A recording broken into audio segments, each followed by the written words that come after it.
I want you to close your eyes for just a second and picture a Tuesday morning in Murfreesboro, Tennessee, in October. The sky is that specific Tennessee October blue, the kind that makes you forgive every brutal August you ever lived through. The leaves on the Bradford pear trees lining Willowbrook Drive are starting to turn that rusty orange gold that only lasts about 2 weeks before they all fall into your gutters and clog your downspouts.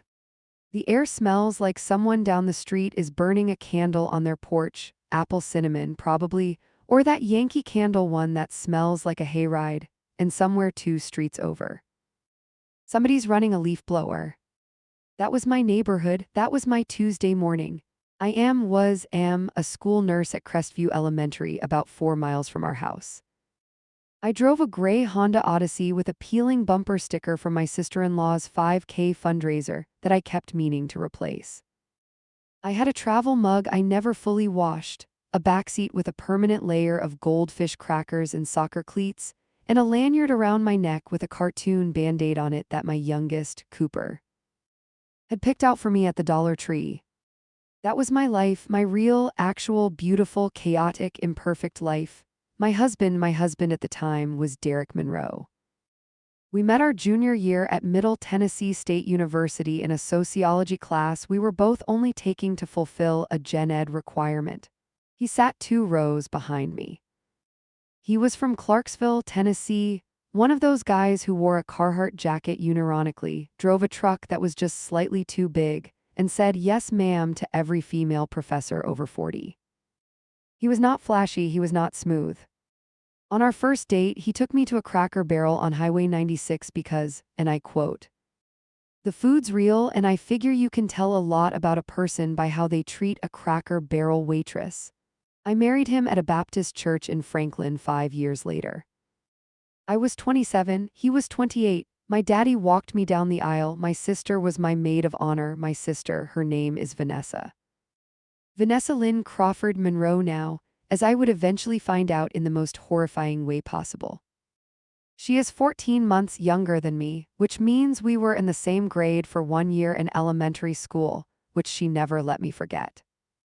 Growing up in Murfreesboro, people always said we looked alike, same dark hair, same green eyes, same gap-toothed smile we both got from our mama. Strangers used to ask if we were twins. We used to think that was the funniest thing in the world. I stopped thinking it was funny eventually, but I'll get to that. Vanessa was always the louder one. I was the quiet, responsible older sister who made the honor roll and got a nursing degree and bought a house before 30.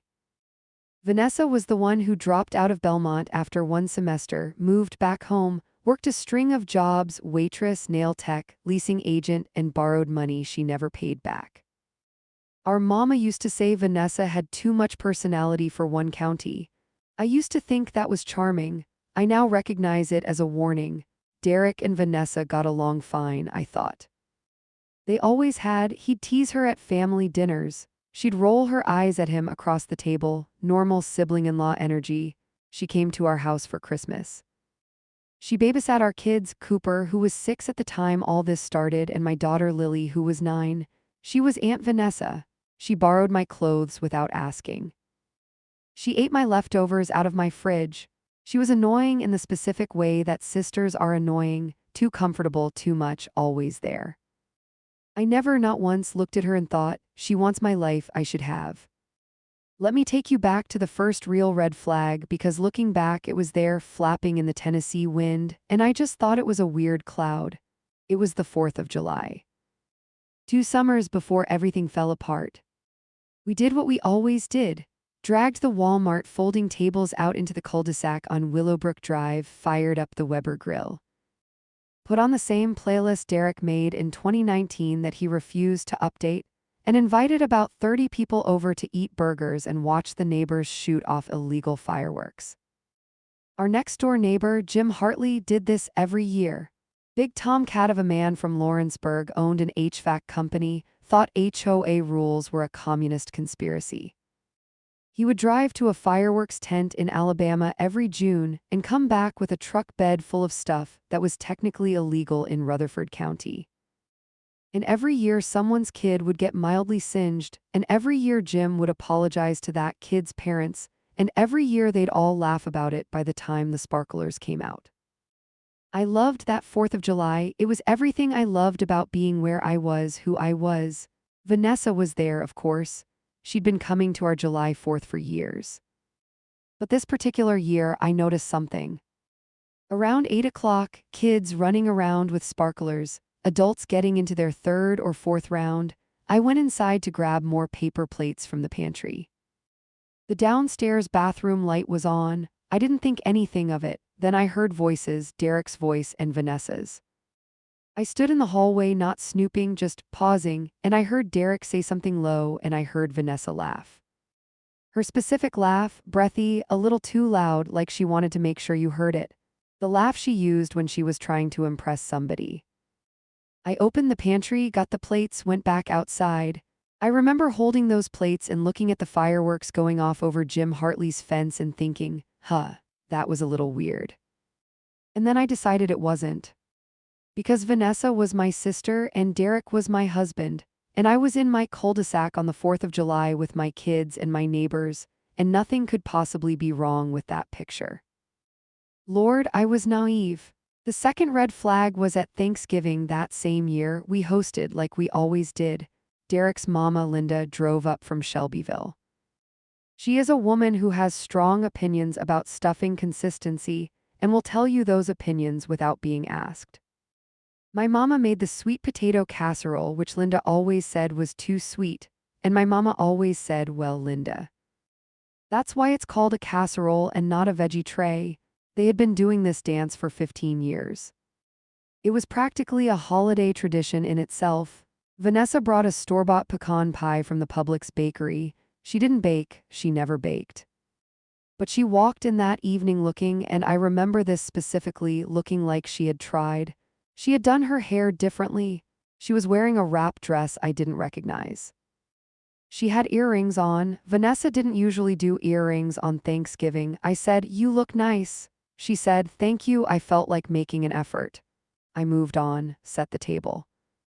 Argued with my mama about whether the rolls were done, normal Thanksgiving chaos. But here's the thing I noticed during dinner. Vanessa sat next to Derek. She always sat next to me. Every Thanksgiving for as long as I could remember, we sat next to each other at the table. That's just where we landed. But that year she was on Derek's right, and she kept leaning over to say things to him, quiet things, things I couldn't hear over Linda going on about bread ratios, and he kept laughing.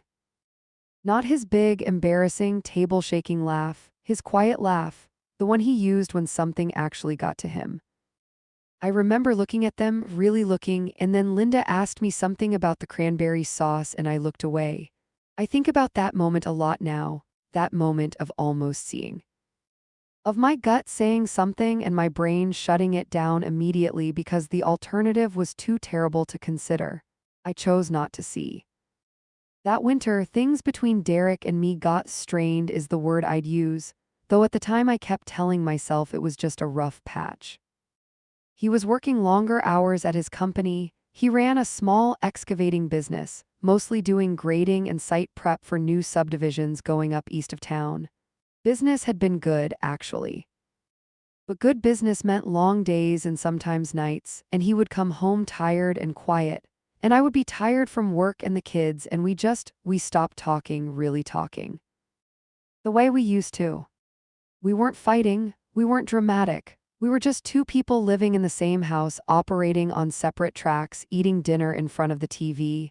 I thought it was a phase. I thought after Christmas, after the holidays passed, we'd get back to each other. I made a note in my phone, actual note that said plan date night for January. I kept pushing it back. Here are a few things I did not know during that quiet winter. I did not know that Derek and Vanessa had been texting each other since the previous spring. I did not know that Vanessa had come to his job site twice. I'd find out later from his former site manager, who thought I already knew, bringing lunch, which she had presented as a surprise for Derek, and which she had told Derek not to mention because she didn't want Rachel to think she was trying too hard to be a good sister-in-law. I did not Know that Vanessa had started complaining to Derek about me. Little things at first, the way I could be rigid, the way I always had a plan for everything, the way I never let things just breathe. She was planting seeds, slowly, deliberately. The way a person does when they want to grow something ugly where something good was living. I did not know that Derek, kind, decent, Cracker Barrel first date Derek, was listening. And I definitely did not know that sometime in the dead of February, when I was at the school nursing station dealing with a third-grade stomach bug epidemic. Vanessa and my husband were in a Murfreesboro, Tennessee, hotel, doing what I am going to let you fill in for yourself, because I still cannot say it without my hands shaking. The life I thought I was living, it was a stage set.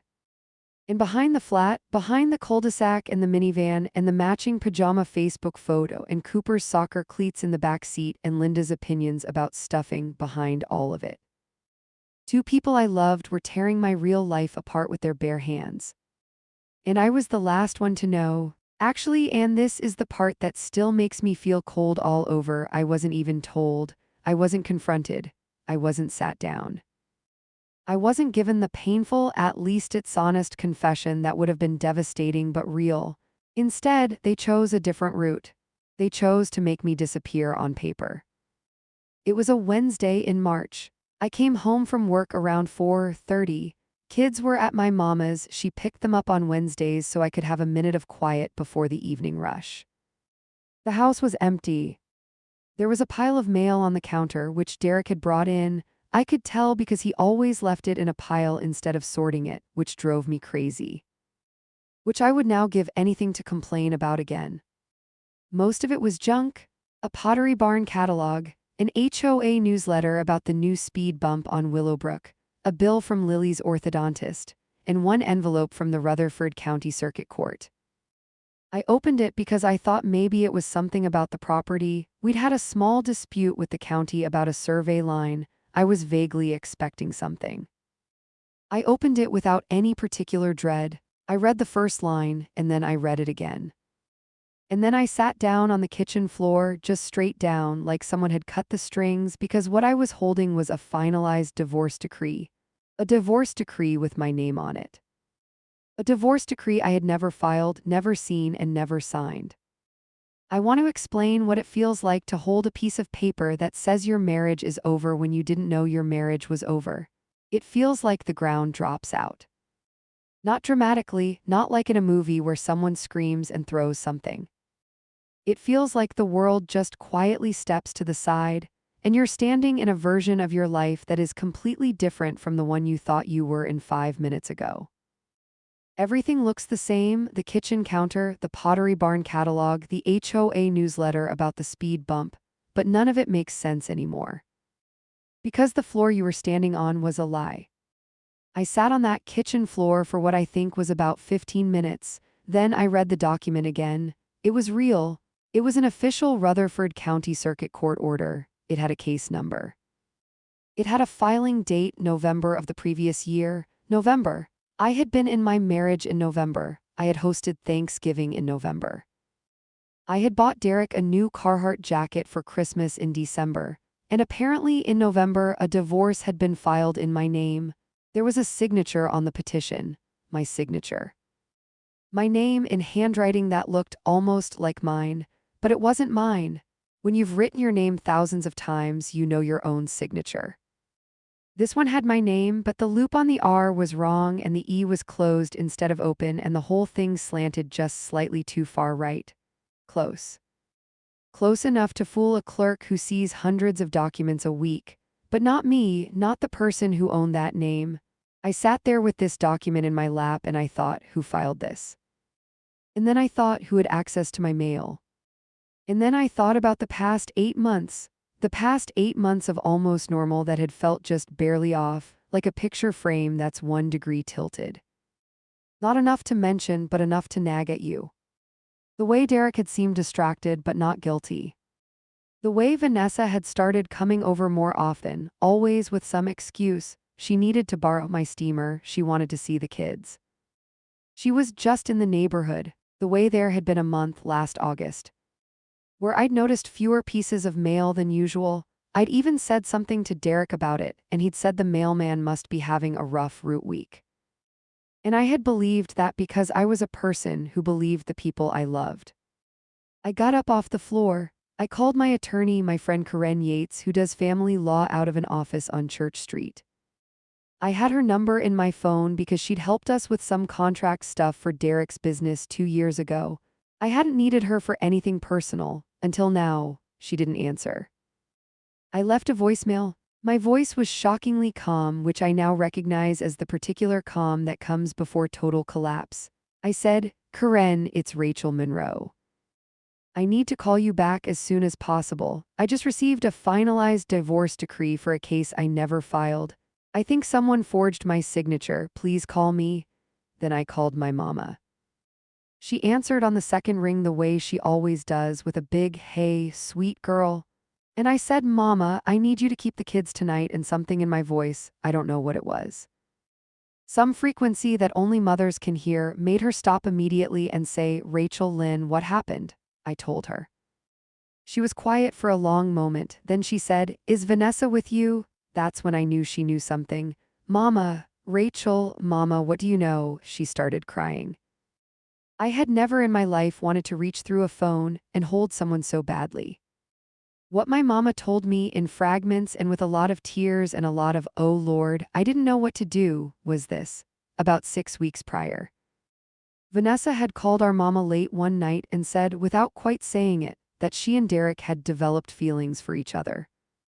And that she and Derek were figuring things out, and that she was so sorry but she couldn't help who she loved. And she had begged my mama not to say anything yet because they weren't sure what they were going to do. My mama, who is 63 years old and was raised in a Southern Baptist household where you do not air family laundry and you pray on things before you act on them, had been sitting on this information for 6 weeks.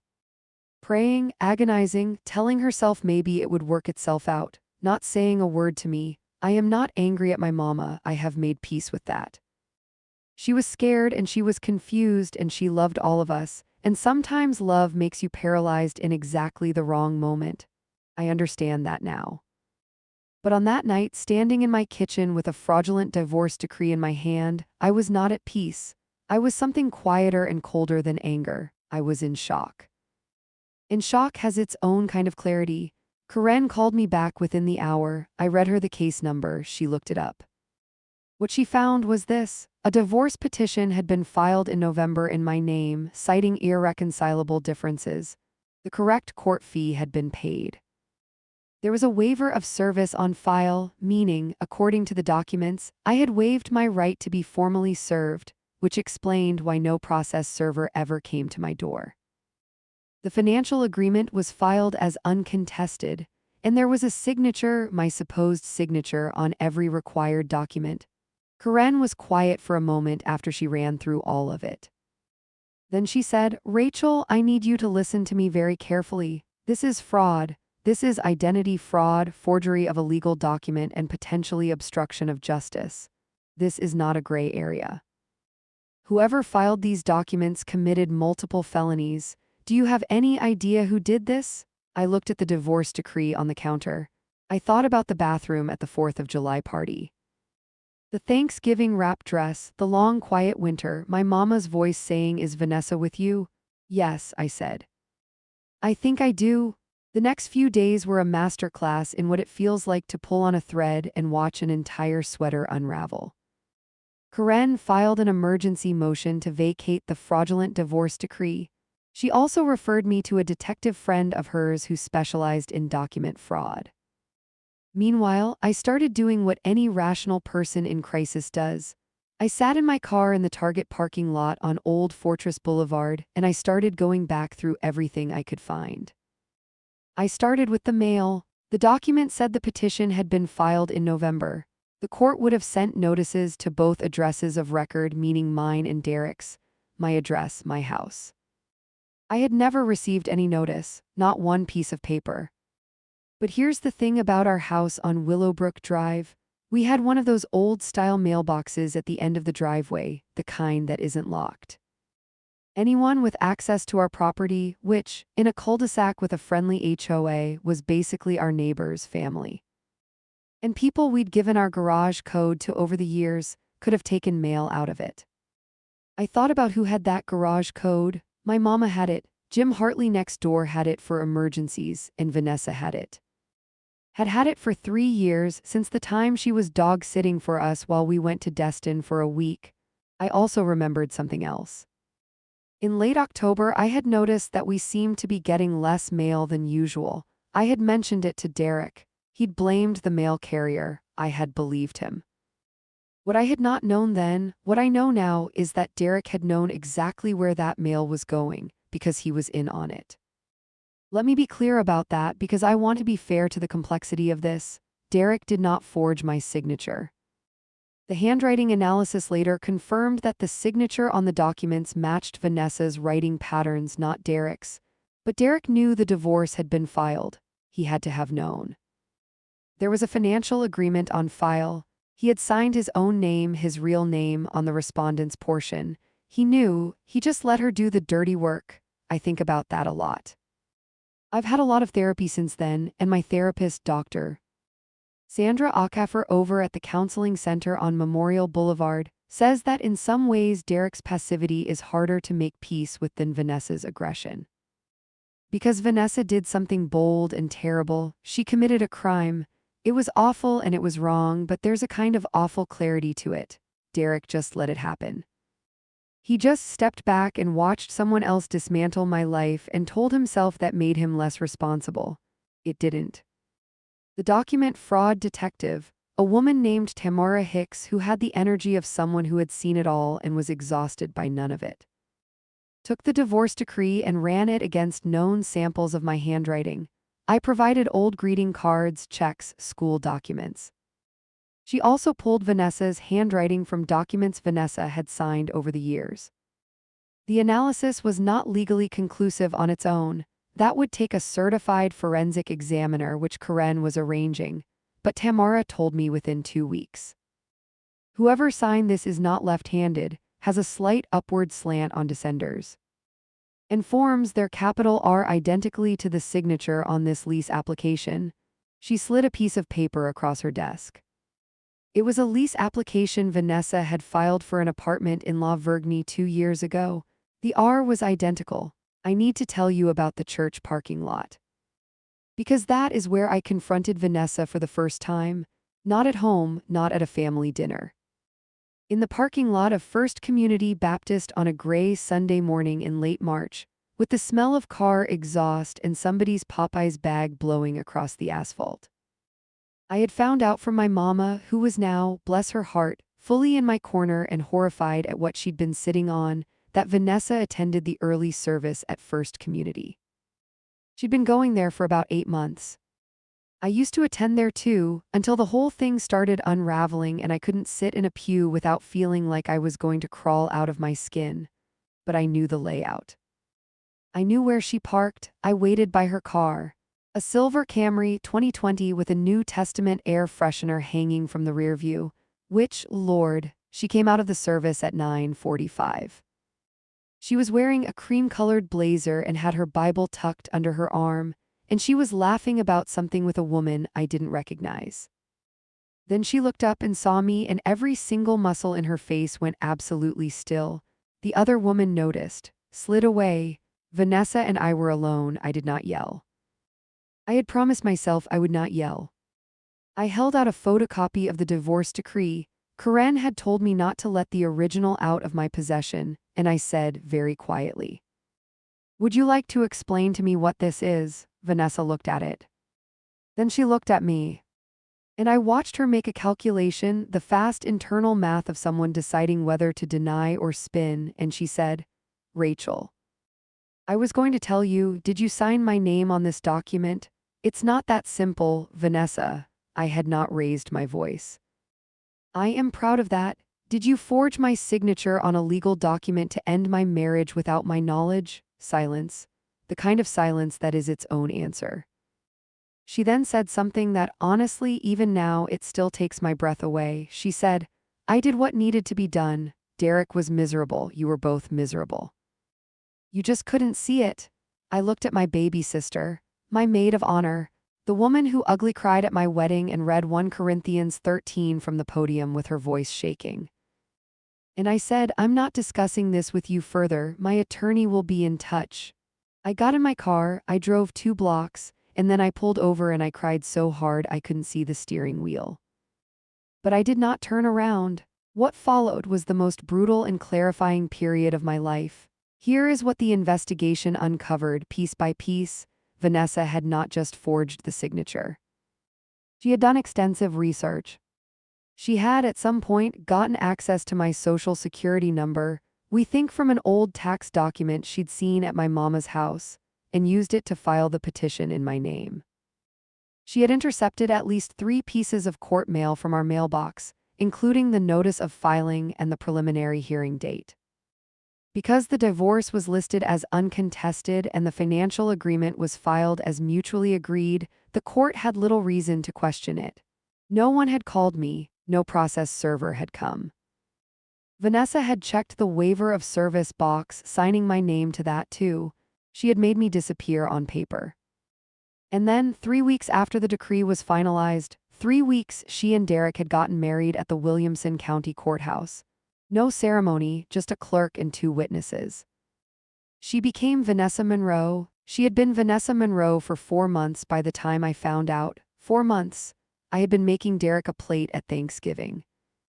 I had texted Vanessa happy birthday in January. I had been living my life as Rachel Monroe, wife and school nurse and HOA newsletter reader, while my sister and my husband were already legally married to each other. I need you to sit with that for a second, because I have had to sit with it every day for the past 2 years, and it still feels unreal. The night I got the full picture, after the forensic document examiner confirmed the forgery, after Karen laid out the entire timeline. After I sat in Karen's office on Church Street looking at a whiteboard that had my sister's name connected to my name, connected to a county courthouse, connected to a marriage certificate with Derek's name on it, that night I drove home and I sat in the driveway of my house. The house where my kids were asleep.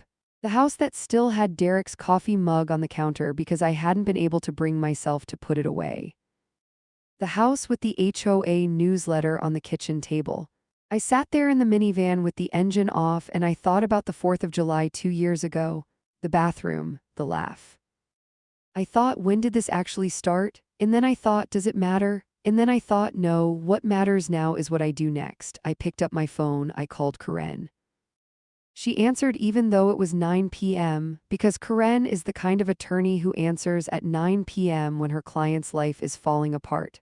I said, I want to press charges, all of them.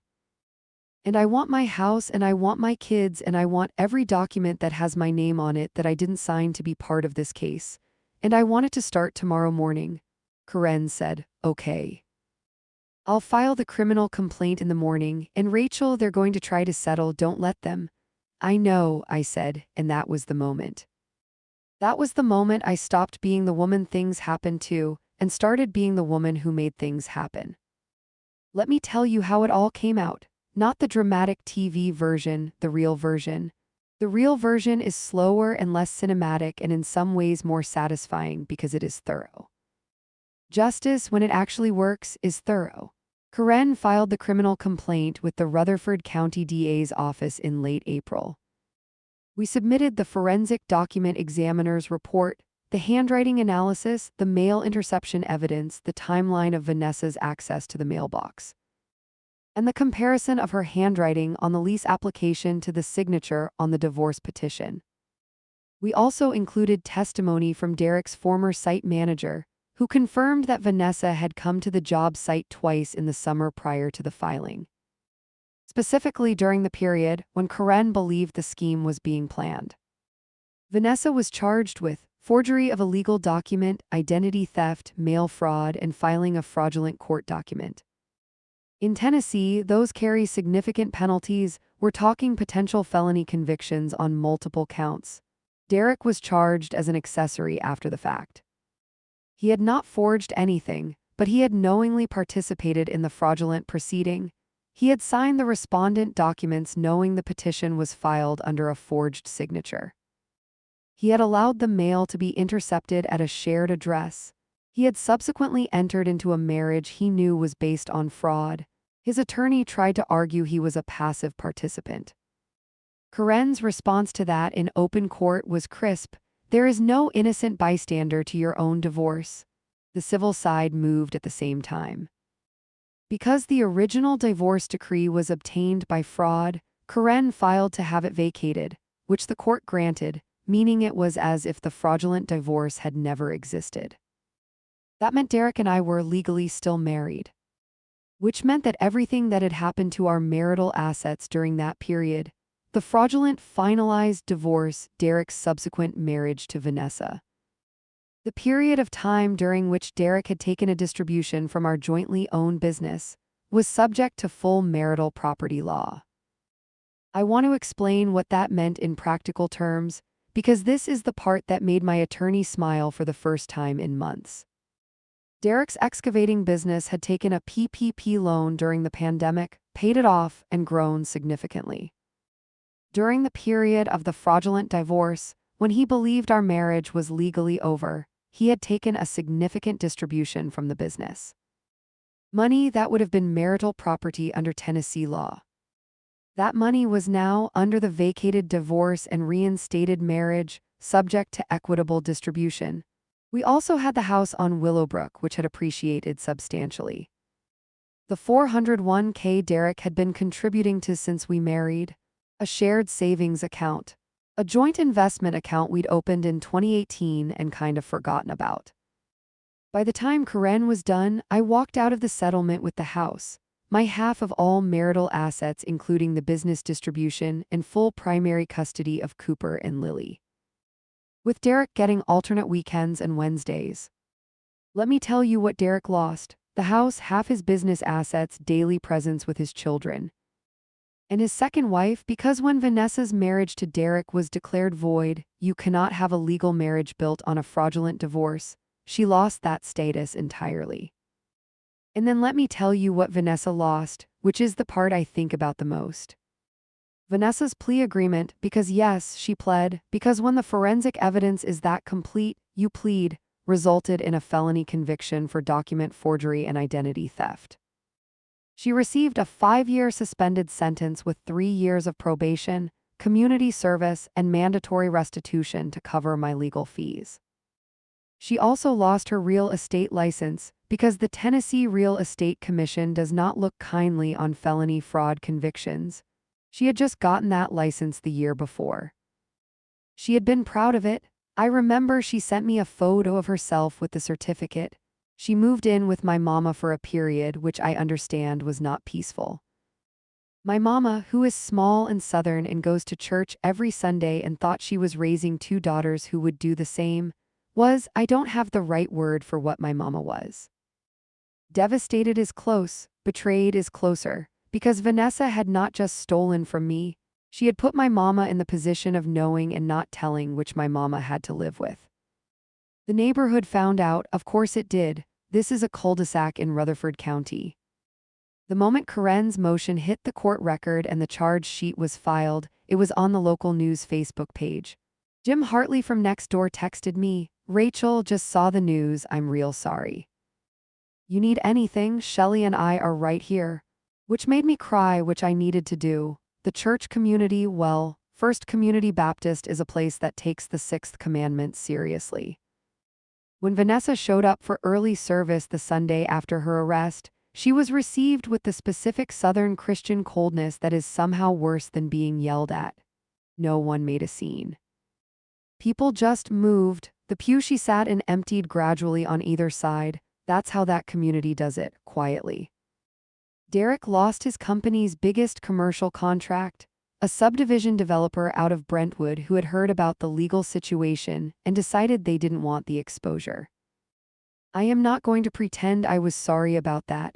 The first Thanksgiving after all of this was just me and my kids and my mama. We did not host. We went to my mama's house in Lavergne, about 20 minutes south, just the 3 of us and her. She made everything from scratch: the sweet potato casserole that Linda always said was too sweet, the green bean casserole, the rolls from the bag that she baked in her ancient Whirlpool oven. Cooper had a second plate of mashed potatoes and fell asleep on the couch watching football. Lily helped me with the dishes and asked me, very quietly, if Aunt Vanessa was going to go to jail. I told her the truth, the version of it that a 9-year-old needed, that Aunt Vanessa had done something very wrong and there were consequences for it, and that we were going to be okay. And that our family, the 4 of us in this house right now, was real and safe and not going anywhere. Lily said, "I know, Mama," and went back to drying dishes. I stood at my mama's kitchen sink with my hands in warm soapy water and looked out her window at the November dark coming down over her backyard, and I thought, this is still my life. This right here, this is still real. They did not take this, and I was right, they hadn't. I want to talk about what happened in the year after because I think this is the part people expect to be a straight line. You get justice, you rebuild, things are fine. Real life is not a straight line. I stayed in the house on Willowbrook for 6 months after the settlement, then I sold it. I know that surprised some people. It was my house, I'd fought for it. It had Cooper's height marks on the laundry room door frame that I was terrified to leave behind. But I could not sit in that kitchen anymore without seeing myself on the floor, holding that envelope. I could not make coffee in that kitchen without thinking about all the mornings I'd made coffee in that kitchen thinking I was someone I apparently was not. I found a house in Nolensville. About 30 minutes from Murfreesboro, close enough for the kids' school and Derek's weekends, far enough that I was starting something new instead of renovating something broken. It's a smaller house, a tidy craftsman bungalow with a covered porch and a pecan tree in the backyard that drops enough pecans every fall to make 2 pies and a mess. It's mine. The mortgage is in my name alone. I transferred Cooper's height marks to a strip of trim board I saved from the laundry room. It's in my new laundry room now, on the new door frame. The job at Crestview Elementary has been, honestly, it's been the thing that kept me functional through all of this. There's something grounding about caring for other people's children when your own world is falling apart. A kid with a scraped knee doesn't know your life is in chaos. They just need a Band-Aid and someone to tell them it's going to be okay. I can do that. I've been doing that. I was named Employee of the Month in February. My principal put a little sign by my door. Cooper thought it was the coolest thing that had ever happened to anyone in the history of the world. I started going to a different church, a smaller one in Nolensville, a non-denominational congregation that meets in what used to be a hardware store on Main Street. The pews are mismatched and the worship music is sometimes a little off-key, and the pastor tells stories about his own failures with a frankness that I find deeply refreshing. I have made real friends there. People who knew me only as Rachel, the school nurse with the 2 kids and the pecan tree, not as the woman whose sister stole her husband. People who see me as the beginning of my story, not the middle of it. I want to be honest about Derek. I have not forgiven him. I have also stopped hating him, which I think is a different and more mature thing. He is the father of my children. Cooper adores him. Lily is more complicated about it. She is a perceptive child who was old enough to understand that something serious happened, even if she doesn't know the full shape of it yet. I am careful about what I say around her. I will not make my children carry my grievances. Derek and I communicate by text mostly about pickup times and school events and the orthodontist appointments that Lily still has. It is civil, it is bare. It is the version of a relationship with someone that exists only in the thin margin between what they owe you and what you still owe them, which is the effort not to damage your children. He is no longer with Vanessa. Their void marriage ended their relationship, though I understand it took several more months after the legal situation for the personal situation to fully collapse. I have heard through my mama that he is living in Clarksville, back near his hometown, and that he is doing okay. I do not think about whether he is doing okay very often anymore. That used to feel like a failure, now it feels like progress. Vanessa, she called me once about a year after the plea. It was a Sunday in September in the evening, and I was on my porch shelling the last of the summer beans my neighbor had given me. Her name came up on my phone, and I looked at it for a long moment. I answered. She said she was sorry. She said it in many different words over a long time, but that was the substance. She said she knew there was nothing she could say that would undo it. She said she had started seeing a therapist and going to a new church, and that she was trying to understand how she had become a person who could do what she did. She said she missed me. I listened. I let her finish. Then I said, "Vanessa, I believe that you're sorry. I believe you mean that. And I want you to know that I'm going to be okay because I've been doing the work to make sure of that. But I'm not in a place yet where I can have you in my life. I don't know if I ever will be, and I need you to respect that." She said she understood. She said she'd respect whatever I needed. We hung up. I sat on the porch for a while after that, looking at the pecan tree in the last of the September light. I didn't feel triumphant. I didn't feel sad exactly. I felt settled. Like something that had been vibrating at the wrong frequency for 2 years had finally found its note. I have thought a lot about what I want to say at the end of this. I have thought about whether I want to talk about forgiveness because that's the expected American ending, isn't it? The grace note, the lesson. The moment where the narrator rises above it all and says that she found peace through forgiving those who wronged her. Here's what I'll say instead because it's more honest. I found peace through accurate accounting. I stopped lying to myself about what I had lost. A marriage that had already been compromised before anyone forged anything. A sister who had chosen her own desire over my entire existence. A version of my family that, when tested, was less real than I'd believed. And I stopped lying to myself about what I had kept. My children, my mama, my job, my new porch, my pecan tree. My real friends, my lawyer who answered at 9 p.m. My therapist who helped me understand that being a person things happen to, and being a person who responds to things are not the same, and that you can always choose to be the second one. They tried to erase me, they forged my name, they intercepted my mail, they filed documents. They made me on paper a person who had chosen to dissolve her own marriage without a word. They tried to make me disappear, and here I am, Rachel Monroe, still here, still loud, still on record.